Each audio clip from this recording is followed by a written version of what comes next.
Good afternoon, everyone. My name is Sharon Kim, and on behalf of Columbia University School of Professional Studies Master's Program in Negotiation and Conflict Resolution, I welcome you to our NECR webinar series.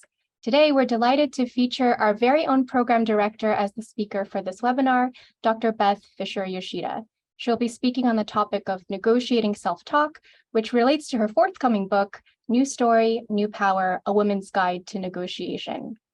Following the presentation portion of today's webinar, we'll have an audience Q&A, so please type in your questions in the Q&A box throughout the presentation if you prefer. A recording of this webinar will be available on the NECR website later this month. And if you're interested in learning more about our program, please visit our website and feel free to reach out to negotiation@sps.columbia.edu, and I'll also include those links in the chat shortly. So without further ado, I welcome our program director, Dr. Beth Fisher-Yoshida. Beth, the floor is yours.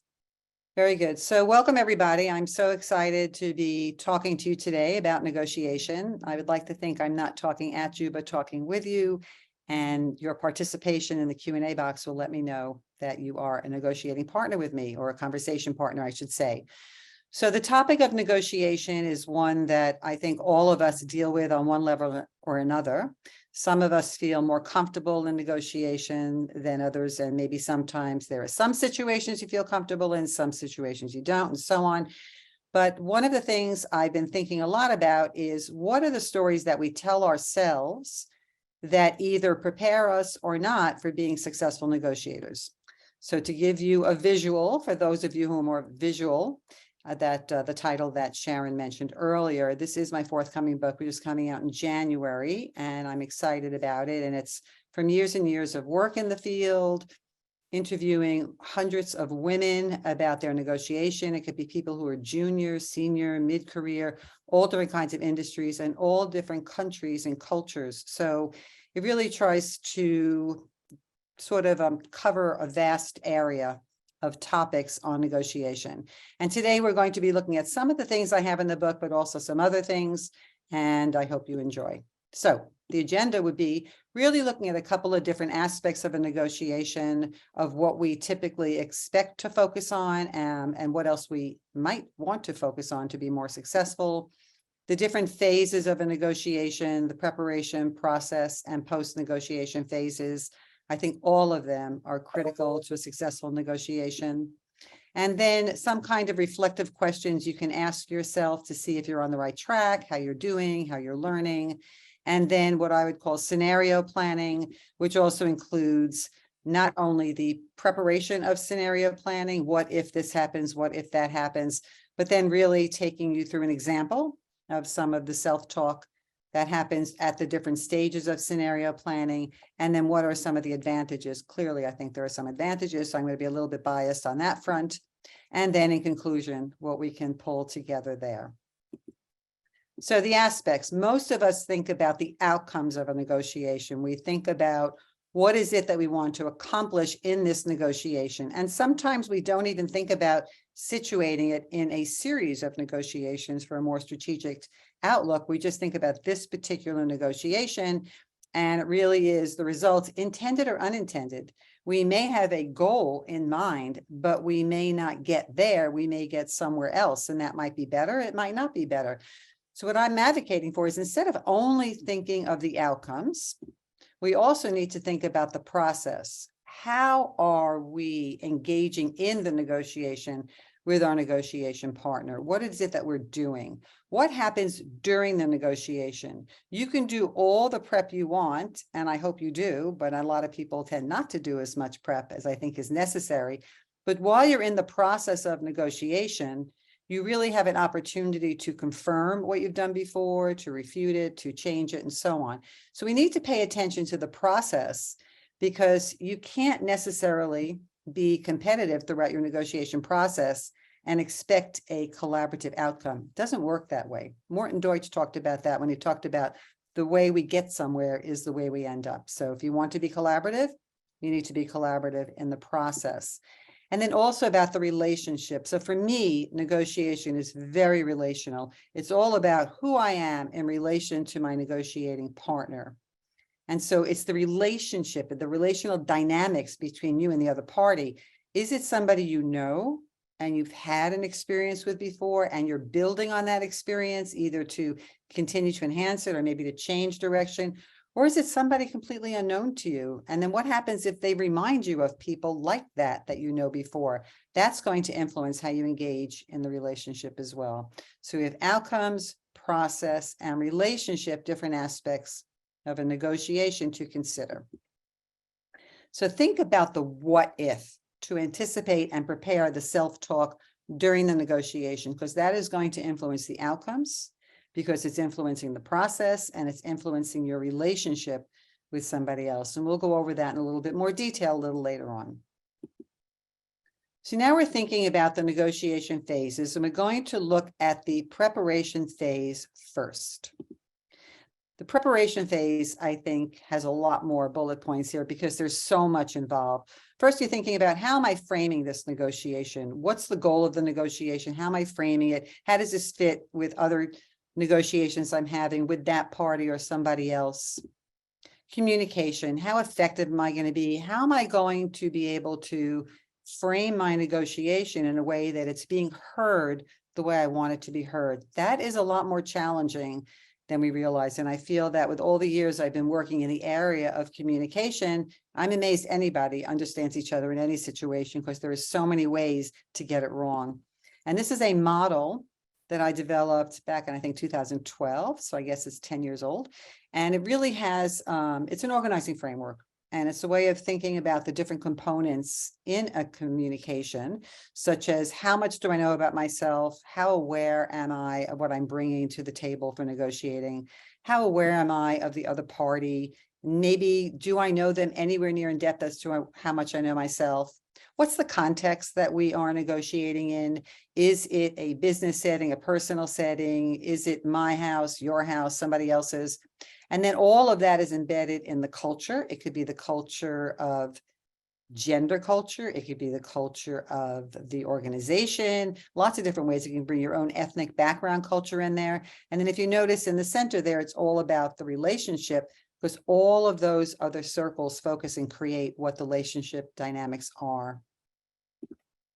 And then there's a narrative timeline. What different influences in the course of my life have shaped who I am today and how I view, how I participate in a negotiation. And there are so many different cultural influences to that narrative timeline, the social world around you, the workplace that you're in, your education.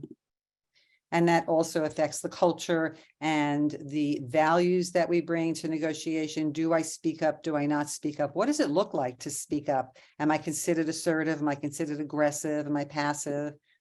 What's the relationship I have with the other party? I'm trying to think about that. And I'm also trying to figure out what I want it to be. So I may know what it is now. Am I happy with the way it is now? Do I want to change it into something that is more conducive to a successful negotiation? What are the presenting issues? That is what I'm going in to negotiate, understanding that what's really the underlying causes may be totally different than the presenting issues. But the presenting issues are the stimulation, the stimulus that's bringing you to the negotiation. What are my goals for this negotiation and for how this negotiation fits in sequence with other negotiations I might have? What's my BATNA, the best alternative to a negotiated agreement? Do I have other alternatives? Are my other alternatives limited? That's going to influence how I show up for this particular negotiation. It's important to know that. And then we also have, for another acronym, ZOPA, the zone of proximal agreement. Are we even in the same space? Or is there even something to negotiate? Are we so far away from each other that there isn't even a common area, bargaining range for us to engage in? What approach am I going to use? Am I going to be collaborative? Am I going to be competitive? Am I going to accommodate to the other party because maybe I don't have that much interest in this particular outcome? It's really about the other person, and I'm trying to enhance relationship. I need to understand my approach, and everything I'm doing has to follow through and be consistent with that particular approach. And then, of course, one of my favorites, scenario planning. If this happens, then what? If that happens, then what? What am I going to do? What's the sequence going to be? So I don't end up like a deer in the headlights, shocked and not understanding what is happening. All of that preparation, now we get to enact in the process. Now is the actual negotiation, and I'm there. I've done my homework. supposedly, but during the process, I'm going to be confirming what I suspected and assumed could happen in the process. So I'm really going to be thinking about a series of questions I might ask for my communication. Here are just examples. I can ask some clarifying questions. Can you help me understand when somebody's saying something? Maybe I'm probing some assumptions there, trying to help the other person maybe have a little bit of a broader, wider perspective on things. I might be probing the reasons for what they're saying, and maybe I need an example so they can illustrate it. And then the different perspectives, what might be an alternative? Because right now we may be thinking like this, and I want to expand the pie, expand our range of considerations. What are the emotions there? How am I going to be managing my own emotions during the process, especially if it's something that I'm very invested in and I take personally, it's connected to my identity, I'm going to be more emotionally engaged. How do I manage that in a way that my emotions, which are great sources of information, really feed into helping me achieve what I want to achieve in the negotiation? URPs, unwanted repetitive patterns. What am I doing that just keeps me in the same cycle that's unwanted? Have you ever been in a situation where something is coming out of your mouth and you're like, no, don't go there, but you go there and it comes out because it's just such an ingrained habit? How do I break those patterns and create healthier patterns? What is my anchor? Do I go first? Do they go first? And whoever sets the anchor there, we have to respond to that. How do I deal with that anchor? And is it close to what I want it to be as a starting point? And then the whole thing about time. How much time do we have? And the other thing I would say about process that some people get caught up in is managing the pace and the timing. A really interesting tactic that people use sometimes is to rush through so you don't have a chance to really gather your thoughts, and then before you know it, it's over and you've agreed to something you had no intention of agreeing to, but the timing was out of your control. How do you regain a sense of timing? How do you slow down the process so you can bring your best self to the negotiation? And then there are different scenarios. I plan them. Now I'm going to see which ones are coming true. I say something, the other person says something. Oh, that's one of the scenarios I planned. Okay, then I'm going to do this because I want to take it along the path that I want. Or maybe there's a whole new scenario, and then we can ask some of these questions to slow down the process, get more information, and regroup in case we become a little bit upset about it.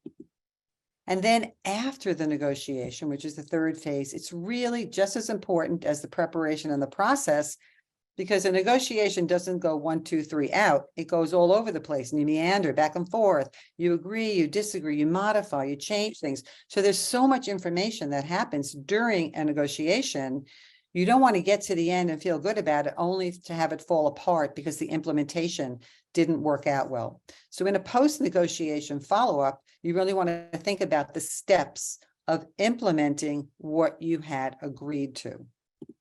You want to do some kind of follow-up summary shortly after while it's still fresh in your mind, and that you can make sure you're on the same page. You don't want to make an assumption that you're in agreement about something that you actually may not, because you may both be walking away really happy with the outcomes, but happy about different things because you've agreed to something that you don't necessarily share with the other party. And then I like to think of an action plan. Here's a suggestion of one type of action plan. It's really thinking about the steps that you've agreed to take. What's the time frame? Who's going to do it? What resources do you need? And so on. And what are the outcomes? What are the deliverables from the action plan? It's about building a relationship. So you had a certain type of dynamic, relational dynamic during the process of the negotiation.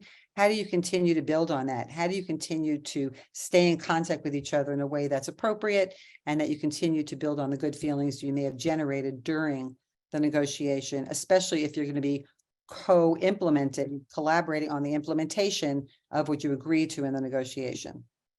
What resources do you need? You really want to make sure you have the resources, that you've committed the resources to being able to enact the implementation. And you want to prepare for a next round, because chances are something is going to come up in the post-negotiation phase where you're going to have to return to the table, which also supports being collaborative during the process, because when you have to go back, you want the person to have a good feeling about who you were in the negotiations. So they're eager to come back and negotiate with you, and they have good feelings, and they don't come down really hard being super competitive during your negotiation. So for the scenario planning, here's an example of what I've been talking about.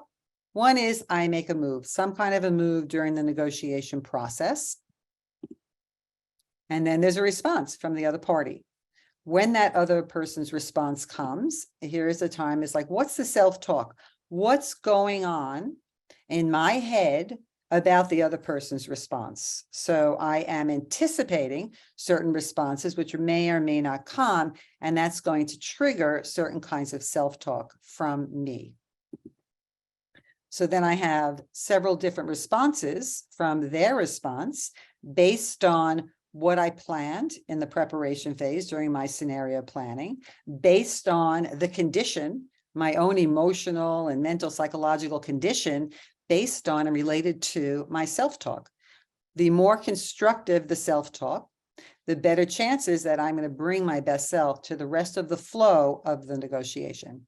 So I'm going to illustrate this a little bit more with an example. And of course, after the response, what is it I'm saying? And then they get a response. And I put a couple of different scenarios down here because we don't know which scenario is going to happen until we get into it. During the course of the negotiation, I will just drop off some of these different potential scenarios because they're not relevant anymore because we've chosen a particular path. So here we put it into action. Let's just say I'm in a situation, I'm negotiating with somebody who is more senior to me in an organization, and I ask for a promotion. Very basic. Well, this is the response I get. We can't do that. Nothing like shutting down a negotiation before it even gets started. So I get that reaction, and I have a couple of different ways I can have self-talk. I knew I shouldn't have asked. I was hesitant on asking. I didn't super have the confidence of it. And now self-doubt. I have more and more self-doubt. So I could end up saying something. Yeah, you're right. I shouldn't have asked. Okay, I'll bother you next year. And I let a whole year go by, right? Because I doubted myself and I've lost confidence in building up to do something different. Well, I deserve it. I deserve this promotion. How can you deny me the promotion? And then we just have a lot of arrogance, which is not going to work out so well in a negotiation in terms of building relationship. Who wants to have a relationship with somebody who's arrogant? Or I can say, well, let me see. This person said no to me. Who else can I talk to? So I want to skirt around. Now, that has different kinds of reactions. One is, that could be a really interesting alternative. You're not letting yourself be blocked by one particular person, but you also have to think about your relationship with that person. If that is your direct supervisor in a workplace situation, how are they going to feel if you go around them to somebody else? Yeah, somebody might say, okay, you're very clever, you're strategic, you're achievement oriented, or you're undermining and cunning and manipulative, and that's not going to be positive. So before you do something like that, I would say really think about the after effects and the repercussions, especially on how it affects the relationship. So another way of reacting is I could say to myself, I need to understand this resistance, because I don't take we can't do that as a complete no. I'm seeing it as resistance, and I want to understand where is that coming from?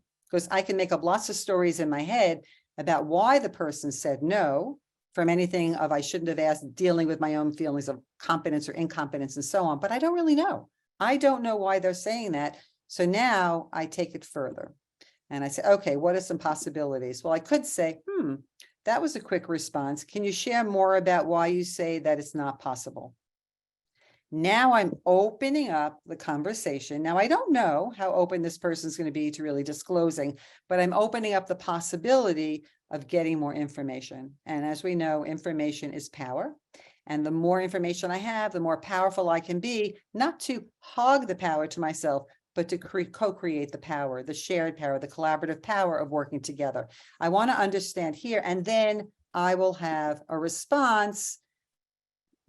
Right? He will have a response or she will have a response about why, and then I will have a response. And then that is how the process will work. But what I'm doing is I'm keeping open the channels of communication in the negotiation. And then of course, I will have another response after that, and we keep it going. Any point in time here, there could be something else that gets said to me that is acting to shut down the negotiation. And I have to remember that what is going on in my head is really critical, because that's going to influence my confidence It's going to influence if I'm in the flow or not, and it's going to influence what I'm able to think of in the moment. And I always say it's good to have a question available in your pocket as a strategy or a tactic, I should say, to think about how to buy time, to regain your composure and get more information. So whatever, that's why it's like, can you tell me more about, and that's what I was doing here in this situation, because maybe I was thrown off by this resistance if we can't do that. What are some of the advantages of scenario planning? If you haven't detected by now, you know I am a big proponent of scenario planning. You want to check your possible self-talk responses. You can have multiple responses in there, but at least with scenario planning, you're also anticipating how you might respond for yourself internally when you hear a certain response. So if I'm planning on asking for a promotion and I'm anticipating I might get some resistance, then I'm also anticipating what some of my self-talk responses will be, and I'm preparing myself for myself in that negotiation so that I can remain confident and bring my best self forward. Also thinking about the chain of thoughts and emotions and actions they can lead to in my scenario planning. So I'm anticipating what some of my emotional responses will be. And so I'm also able to manage myself there, and then what I might do as a result of that. I'm also going to select the self-talk that would be most beneficial. You know, when I've interviewed women, there are some people who have actually said, I tell myself before and after and during, you know, you can do it, you got this, you can do it, you got this. So if people are saying that to themselves, just think about the positive energy that they have. Not necessarily blindly saying I'm going to go in without the preparation, but knowing that I've prepared, I'm competent, I'm experienced, I know how to engage in a conversation, I can do this. And then translating the self-talk into an actual message. So if the self-talk is, you know, gee, I'm curious about that resistance, which I mentioned earlier, well, then I have to turn that into an action. I have to turn that into some kind of a comment that will then lead further down the negotiation. And I want to anticipate the responses on the next steps. So that's why, even though I may have 5 different possible scenarios, there could be a 6th that emerges in the negotiation. But I don't lose my confidence because I know I've explored many things. I know I have lots of information and backup, so I can give myself the positive self-talk I need to continue on in a good way in the negotiation. Here are some reflective questions that I like to ask myself as I'm engaging in a negotiation or preparing for it. And I think it's just a healthy thing to think about so that we don't necessarily do things just by remote on autopilot. If I'm telling myself about the self-talk and the stories I have that they're feeding, which stories are helping me be who I want to be? If I have aspirations to be a certain type of person in the world, this is about me as a person, then I want to know which stories are helping me, which self-talk is helping me, which self-talk is getting in the way of me being who I want to be. So if I think about, well, you know, I need to be assertive, I need to ask for what I want, I need to ask for help, I need to be a team player, what are the stories there? And then if I say, well, I don't think they're really going to want to help me, I don't think this is going to happen, I don't think I'm going to show up well, that's going to stop me from being able to be who I want to be and to show up in the way I want to show up. So I have to modify that self-talk because it's not going to be helpful. And then which stories are helping me achieve what I want to accomplish? So I separated me as a person from me who wants to achieve something, from a doer. So first it's like the being, who am I as a being, and now who am I as a doer? What is it that I'm doing? So I may have very many aspirations. I want to achieve certain things, short-term, long-term. I need to understand what stories are motivating me and putting me and keeping me on the path that will help me towards achieving the outcomes I want, versus what are the stories that are getting in the way?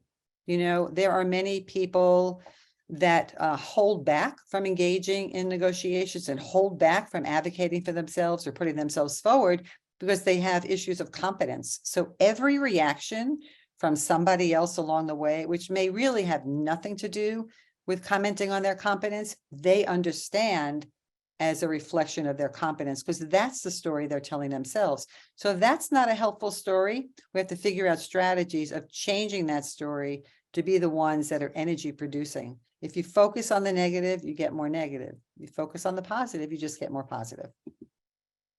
So in conclusion, just sort of wrapping up some of the things we talked about today, and then I'm happy to take some Q&A. It's not only about the outcomes. As you know, we talked about that it's about the process and the relationship. It's the means, not just the ends. You know, people say the ends justify the means. I'm not so sure about that, because if you're mean, if you're nasty, if you're angry, if you're doing something in a way that's not conducive to a positive relationship, people are going to remember that. You know, they may not remember the details of what you said. They may not remember exactly the outcomes, but they're going to remember the feelings that they had. And so will you, about how you engaged. And it's also about the relationship. Because for me, before I enter a negotiation, I'm thinking, well, this is interesting. I'm curious about this. How am I going to be in a relationship? What am I going to learn in this situation? Be intentional in all phases. You know, it's in the preparation, the process, and the post-negotiation. I am famous for saying winging it is not a strategy. Sometimes we think, you know, I kind of have a grip for this. I feel like I know enough about this topic to go in and negotiate. And I'm going to think, well, yeah, maybe you do know a lot about it, but have you really anticipated the other person's response? Sometimes we just get a flat no. If you have not anticipated that you might just get a flat no, then you're not anticipating how you're going to work around that to get beyond it. And then you're already defeated. Check in with yourself. Ask yourself reflective questions. Sometimes, I would say maybe more often than sometimes, if you have negative self-talk and you're doubting yourself, before you even get to the negotiating table, I would say you've already lost the negotiation, because you have so much doubt. You're not going to be able to be creative in the moment. You're not going to have the confidence to do that. You're not going to be able to take risks. So ask yourself some reflective questions to focus on, what are the stories that I'm living by? What are the comments and the self-talk that I have that is putting me in a place that's really going to help me be the best I can be in that situation? Think about the possible scenarios that could come about and your responses to them. It's not only what's going to happen and anticipating, but then it's the back and forth. And you can go any number of turns that you want to down the course. I mean, I just put up a couple of boxes there, but you can go all the way to maybe a 10-turn transaction where you say something, the person says something, you respond, that person responds. You can just go on. And then you almost like a logic tree, we have different branches about the different ways it could go. I would say that the more important the negotiation, the more planning you should do, and the further down the number of turns you should be in anticipating the negotiation flow. And thank you. And I would say one thing I did not put in here, but I think is really critical to all of the interactions and negotiations I do, is have fun. It's a fun time. It's a fun thing to do. Have fun with your negotiations. So I'm going to continue sharing. I'm going to look in the Q&A box and see what we have here. Okay, what did you find about types of self-talk of women from different cultures? How did it differ across cultures? What were the biggest cultural differences? So I'm going to answer that live here. So thank you, Susan, for that question. So, you know, I don't think necessarily that it happens where it's different across cultures as much as we might think. What I think the difference really happens is level of experience. I notice more differences from people who are junior, mid-career, senior than I do from different cultures. And I think about, you know, I mean, gender, ethnic culture, national culture, and so on. But I found that the people, especially the women who I interviewed who were younger, tended to have a little bit more self-doubt or a little bit more unrealistic expectations because they haven't had the experience. So for those, this is different kind of extremes, but for those who had more self-doubt, I would say it's because they didn't have the experience, they didn't know what they knew. And so they didn't have the confidence to really assert themselves because they thought, I need to have way more experience in order to be able to really come to this table in a full way. The people who also were less experienced negotiators, but didn't really anticipate that they thought they knew more than they did, were also not planning very well because actually they were going to show up and not do as well as they thought because they hadn't anticipated a lot of different twists and turns in the flow of the negotiation. So I think it's more about level of experience than it is about cultures. Although I will build on that a little bit more too, to say that there are some cultures where women have a more prescribed role, and where you also have a prescribed role in terms of somebody more senior to you. So in those situations, it's harder to feel like you're at a level playing field, because you need to defer to somebody more senior to you, and that might stop you from asking certain kinds of questions because you don't want to be perceived as being aggressive, even though you're really just trying to clarify something. So I would say it's really, but still more about experience. Okay, so when can we receive the slides? We can get the recording that will be posted, and that will be posted within the next couple of days. I think a link goes out to the people who registered, and also it will be on our website. So you don't necessarily get the slides, although you do get the slides as part of the recording. So I hope that answers your question. Oh, there we go again. Yes, the slide presentation will be available as a recording of the webinar. Oh, okay, it's so interesting. Yes, yes, the recording will be made available to you. Does gender impact self-talk? You mentioned women tend to tell themselves they're capable and worthy. Do men benefit from this preparatory strategy? You know, I imagine that many people engage in self-talk, if not everybody in one degree or another. I think that I'm going to leave a book about focusing on men to somebody else to write. That's not my area of focus, although I do know that there are many messages we receive growing up, and a lot of it has to do with gender-based messaging. And so when it comes to gender-based messaging, we all have stories about who we should be because we are of that gender.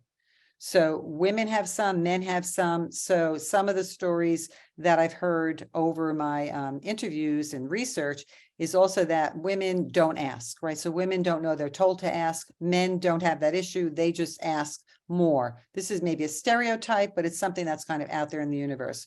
Well, what if a man is brazen and asks for something that's really not appropriate to ask for in that context, even as a man? So that could work against him too. So I think, yes, men have messaging, but I don't have expertise in that area. So I would say to ask some men, what are some of the messages you heard growing up that you think influence what you bring to the table when you negotiate? Oh, thank you for a wonderful presentation. What advice can you share in negotiations to tailor confidence so it does not come across as arrogance? You know, I always like to err on the side of being inquisitive, being curious, asking a question. If you come from a place of genuine curiosity, then I think people are more willing and eager to respond, to answer, to engage in the conversation.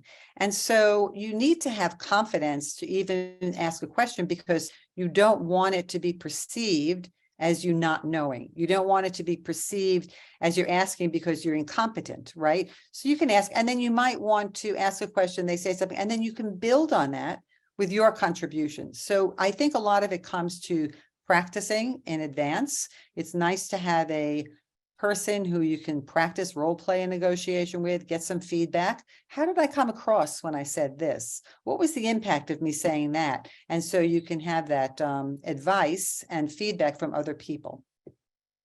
And I think, you know, my gut instinct is also somebody may seem arrogant, but they may seem confident. I don't think we can always confuse the two. I think sometimes it's self-evident. Okay, some people apologize. They say, I'm sorry a lot. And what impact could that have on a negotiation?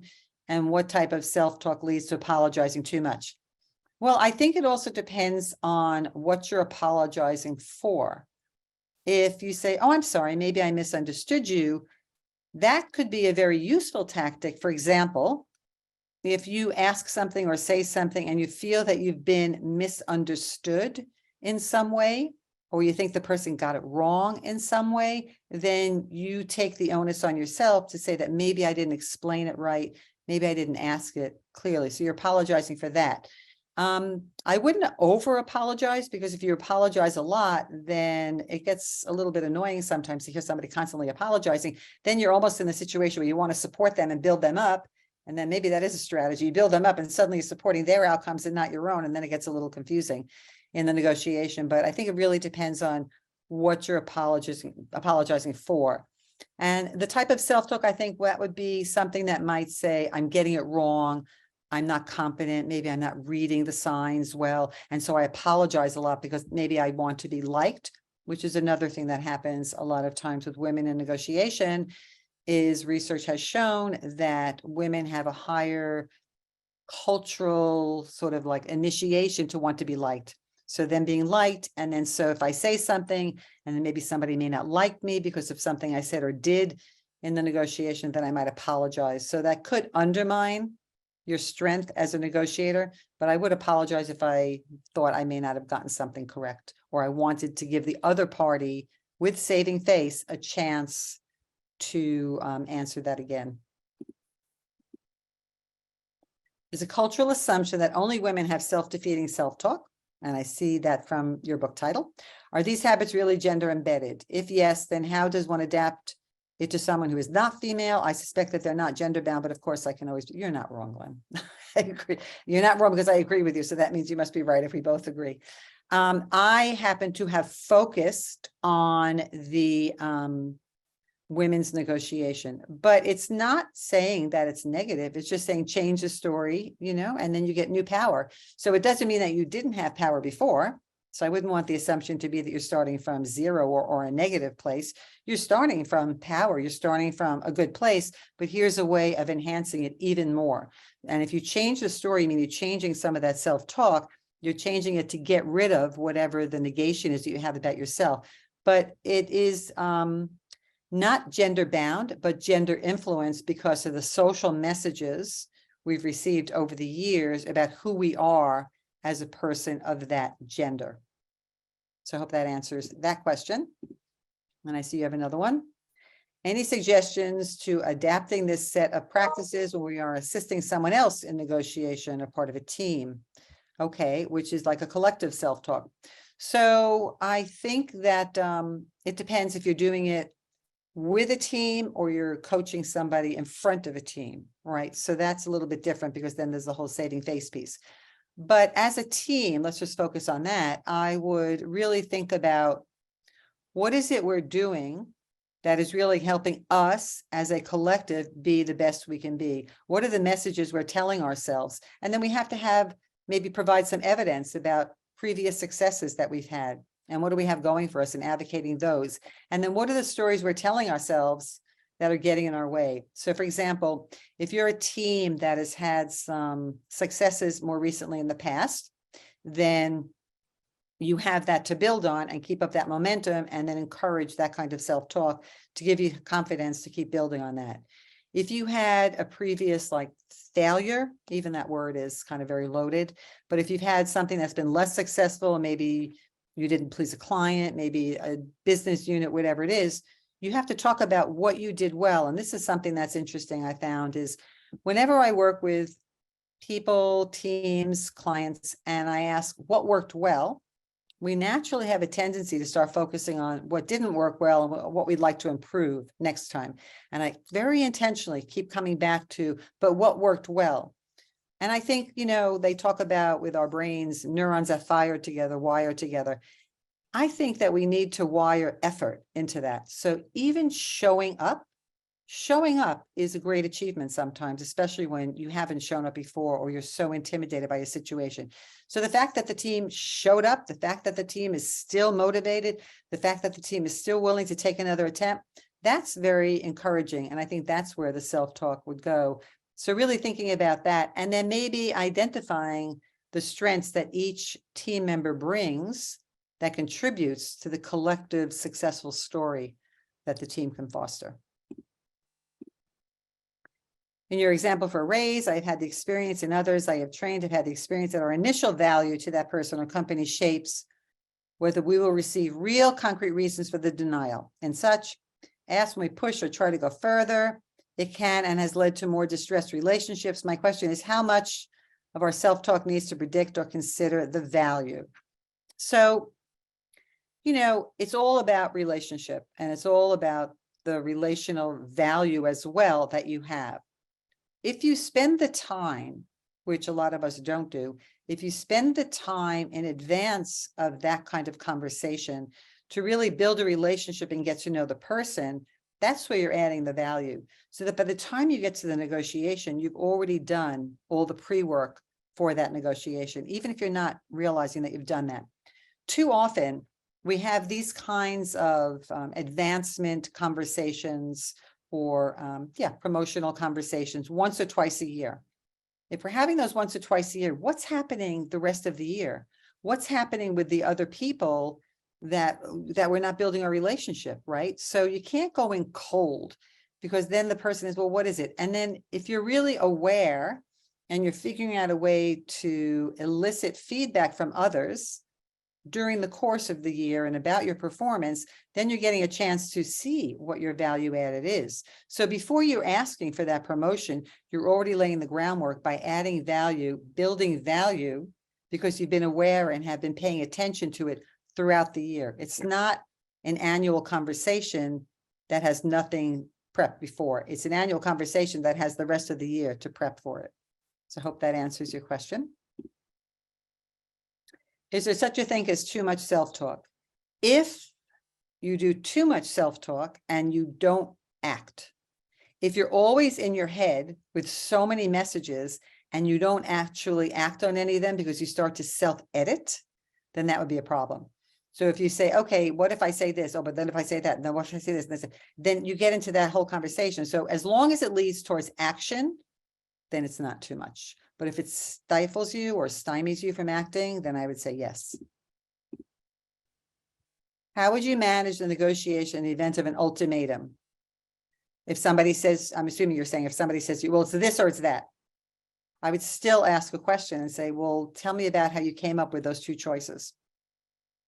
Now, everything is not negotiable. That's something that we have to live with. So you have to also think about the bigger picture and saying, where am I in this situation, in this relationship, in this workplace? If I can't negotiate what I need to make myself better and I'm being shut down and being given ultimatums all the time, is this the right place for me? But before I accept the ultimatum, I would still ask a question about the ultimatum. Good morning. I have one question. What if the counterpart ends the conversation or doesn't answer anymore? If somebody stands up and walks out, then there's not much you can do in that setting. You can try following up with a follow-up email, phone call, conversation, meeting, or so on. But there has to be some message there. So if the person does that, then they're also signaling in a very strong way that they don't want the relationship anymore. So I would still make one more attempt, or maybe two, but after that, I would just say, okay, this is not the person who I'm to have a relationship or have any kind of negotiation with, because they've shut it for whatever reasons. But I would still first try to find out what the reason was. But if they still don't answer, I have to let it go. Otherwise, you're harassing them, right? When a negotiation, no matter how hard you try and with all sorts of strategies, is not working, what would be the last attempted strategy to avoid not achieving anything during the negotiation? Well, I would always try to leave the door open for another conversation. That, to me, if I can get that, then that leaves a possibility. If in the previous example, they just walk out and you don't have a chance and they don't follow up and they don't respond to you, then they've ended it. But sometimes things don't go well. And, even though you've done your prep, what you don't know is what happens for that other party. Right before this person enters into a negotiation with you, they may receive some news that shuts down their way of being effective in the negotiation. You don't know what's behind the scenes for the other party. So that's why it didn't work out well. But I'd always try to leave the door open, and I try to get more information if I could to figure out, where did I go wrong? What else can I do? Thank you so much. You're welcome. I'm just wondering, how does one get more experience at negotiating? Is there anything we can do? I don't know if you realize this, but you are negotiating every day in your life, almost all the time. Why don't you do some low stake negotiations first? you can ask somebody where they'd like to have a meal. And then what you're doing in that situation is you are negotiating for an alternative to something they may have wanted to do. If somebody says, I really would like to go out for Thai food. And you say, oh, well, tell me more about what is it about Thai food that makes you want to eat it right now? Or, well, do you have some good recommendations for places? And then if you have something else you want to eat, say, well, I was kind of thinking of having a French meal today. I know this restaurant that's just opened up recently. So you're starting to negotiate, but you're being in relationship and being responsive to what they're saying, not just sort of like pounding home your own idea, but you're being responsive in engagement with them. And that's going to build your negotiation muscles. Okay, if in the past you experienced not being taken seriously or not feeling respected by the opposite gender, how did you navigate that scenario? How did your self-talk help you and the negotiation? Yes, I've been in situations where I've walked away thinking, what just happened in there? And I walk away not feeling good. And maybe some of it had to do with gender, maybe not, I don't know. But I have to just say to myself, you are a person, that's another person. The gender is just one aspect of my persona and this other person's persona. And I have to really think about what is it that really is important to that person? How do I, as a person, connect with that person, regardless of the gender? Because that's where the connection comes. It doesn't necessarily mean that people of the same gender are going to have a better time with you in a negotiation. You may not. You may have a harder time with people of your own gender. So you really need to think about, as a person, what is it? And what was that gender influence? How do I get around that, if you can? And sometimes you can't. The gender bias is just there and you have to work around that. What if, what if the counterpart ends the conversation and doesn't answer anymore? Well, then, you try to leave the door open. You try to pick that up again. You try to have another negotiation. But if that other negotiation doesn't happen and the person is not engaging anymore with you, then that's the end of it. And we don't always know why, right? There are situations where, and I've seen a situation before with clients and in own companies I've worked with, where the organization is taking a certain direction and you are negotiating for that direction.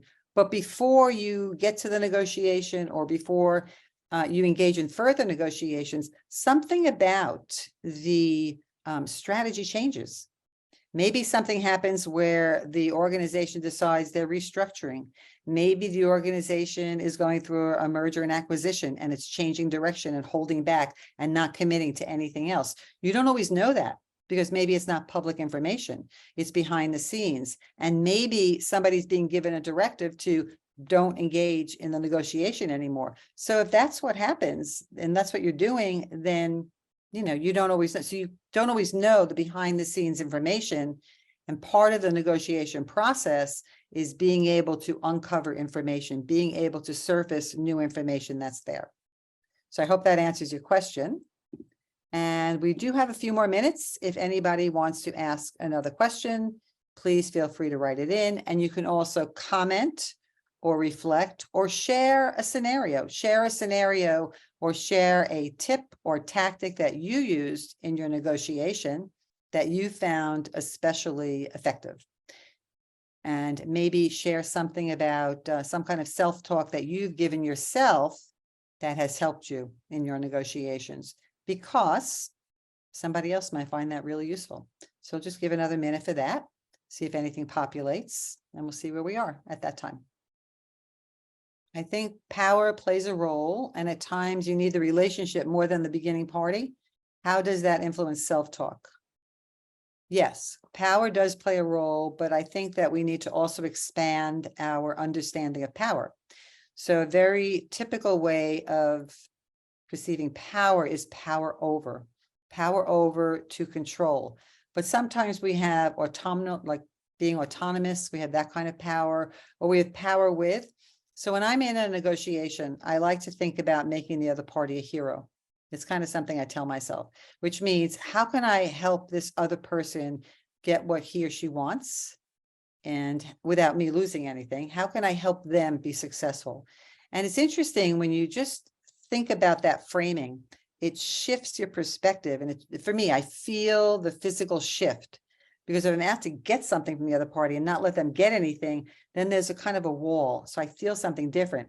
But if I'm open and connecting, and it's almost like, connecting, and I think about heart, the heart to chest, heart to heart.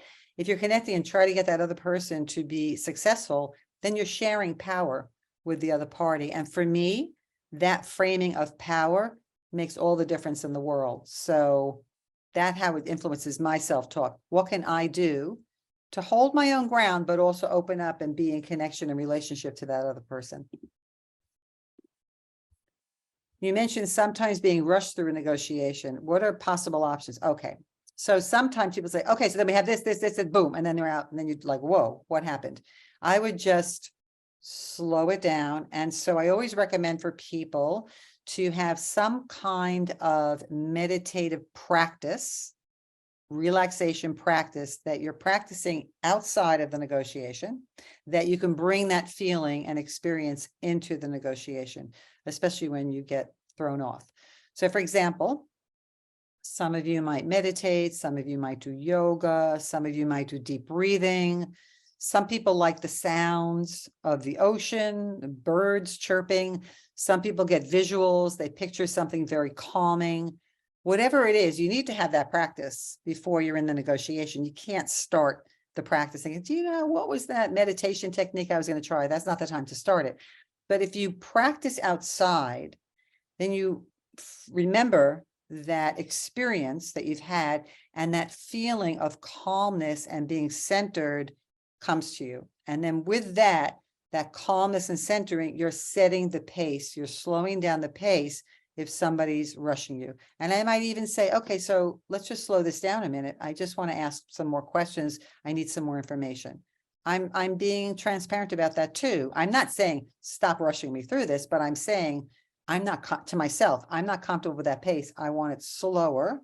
And just because you rush doesn't mean I have to respond in that same pace, right? So I can control that part. So I'm maintaining my own control. I'm not losing the control to that other person's pacing through the negotiation. Okay, I agree with your appreciative approach and expressing appreciation for the other person in a negotiation that is sincere and authentic. I agree with the sincerity and authenticity. It could be about appreciating or valuing their suggestion. It seems to create a bridge. What do you think? Absolutely. So what I've seen done also in a very clever way is somebody makes a suggestion that you don't really agree to completely, but you agree to part of it. So you might say, yes, that sounds like a really good idea. And you're modifying what they said in the next part. What they've heard is, yes, that's a really good idea. And then you're agreeing to the modification. You're not agreeing to the whole thing, but it's been received with a very positive attitude and tone. And that's why especially the follow-up, right, summary and action steps is critical, because that person also heard, I agree, but I agree to what, right? I agree to a modification of what you're saying, and that's what you're saying. So it does create a bridge, and it lowers any resistance or any defensive walls that other person might have. Or even if you don't agree, you might say to somebody, that's a really good point I hadn't considered. It doesn't mean I agree with it. It just means, okay, I get more information because now I see what you're thinking about. I see where you're coming from, which is giving me more evidence in the situation here. I'm not agreeing though, but it also helps the person feel better because I'm acknowledging their contribution. One strategy I have used, thank you for sharing, Glenn, I plan a specific small thing that I can imagine visually, auditorily, and as many other scenes as possible as under my control. For example, after we're done here, I am going to have a cup of my favorite tea, or after this is done, I will play my favorite song on the car stereo and sing along. Okay. And then when things seem to go badly, I just imagine that scene and tell myself, even if everything goes badly here, at least this will be finished and I will be whatever. It's kind of an opposite of meditation, but it can decatastrophize things going badly. I agree. Whatever works, there's no one method. Whatever works that helps you move forward, then that's a good thing. Yes, opposite of mindfulness. Well, it's a kind of mindfulness. It's a kind of self-appreciation, which is a good thing too. Have you yourself been in a position where the person urging across from Gas Cove with a request and you have already placed a denial for sincere factual reasons? Let's say I am the receiver I have no idea how weak you think of my competency when I leave the show. I'm not sure I understand everything you're saying here, Rosie, but helpful self-talk about recovering from a time that may not have gone well, which is I think what you're leading to here is I can say to myself, well, you know, that didn't go according to plan. And I like to use humor because that really just helps take the edge off. What went well? I still want to focus on what went well because everything is not 100% total disaster.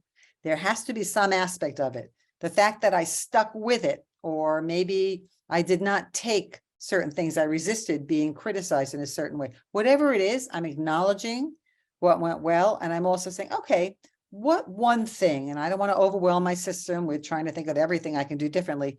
What one thing that I think is pivotal I'm going to do differently next time so as not to be in that situation again.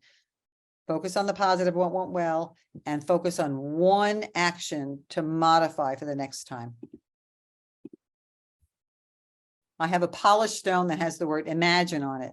And when I hold that cold stone and think about that word, it helps during tense times. Good. And you imagine all other possibilities of what could be. And I like to think of what else could be worse, because this can't be the worst thing happening to me ever. So something else has to be worse than this. And sometimes that is encouraging. And the word imagine also just opens up your mind to all of the possibilities. To me, it also reminds me of the John Lennon song, Imagine, and that's a whole other sentimental level of engagement. Okay, yes, so I got that one right then. Okay, very good. So we are just about out of time. I want to sincerely thank everybody for participating. Thank you so much for listening and for writing in your comments and questions. I really appreciated it. And I think you've appreciated hearing from each other. And to iterate what Sharon mentioned earlier, the link will be available on the website in a few days. Thank you so much. Goodbye, everybody.